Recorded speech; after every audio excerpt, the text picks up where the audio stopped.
ஏதாவது ஒரு சாதிக்கு பார்க்கனா பிரச்சனை இல்லை. இருக்க 448 சாதிக்காரனும் நம்மகிட்ட தான் உங்களுக்கா. அதுதான் இப்போ என்னால் தாங்க முடியல. ஏன்னா எல்லா சாதியும் நம்ம காப்பாற்றுறோம். எல்லா சாதி மேலேயும் நமக்கு வந்து ஒரு அன்பு இருக்கு. அப்போ மொத்தமாக என்ன, நம்மளை அழிச்சிடணும். நம்மளை ஓச்சு கட்டிட்டா, இந்த நம்மளை ஓச்சு கட்டுற நோக்கமே உங்களுக்கு தெரியுங்களா? இந்த நாட்டோட கலாச்சாரத்தை அழிக்கணும் அப்படின்னா நம்மளை அழிக்கணும். இந்த நாட்டில் உள்ள கோயிலை அழிக்கணும் அப்படின்னா நம்மளை அழிக்கணும். தேவமாறு இருக்க தண்டியும் எதுவுமே நடக்காதுடா. தேவமாறு அழிச்சாதான் அந்த நாட்டில் அநியாயங்கள் அக்கிரமல் வந்து செய்ய முடியும். அந்த ஒரு நோக்கத்தை தான் தொடர்ந்து நம்ம சமூகத்தை எல்லாரும் அழிக்கிறாங்க. இன்னைக்கு நீதித்துறை எந்த துறையில் எடுத்தாலும் இன்னைக்கு ஜாதி தான்.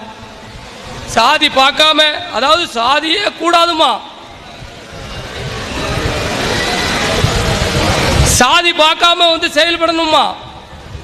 ஆனா அவன் தான் சாதி பார்த்து செயல்படுதான். நம்ம இது வரைக்கும் சாதி பார்த்து செயல்பட்டதில்லை. கஷ்டன்னு யார் வந்து கேட்டாலும் சட்டையை கூட கலத்தி கொடுத்துருவோம். அப்பேற்பட்ட பரம்பரை தான் இந்த தேவர் பரம்பரை. இந்த முக்குளத்தூர்னா அதுதான் முக்குளத்தூர்.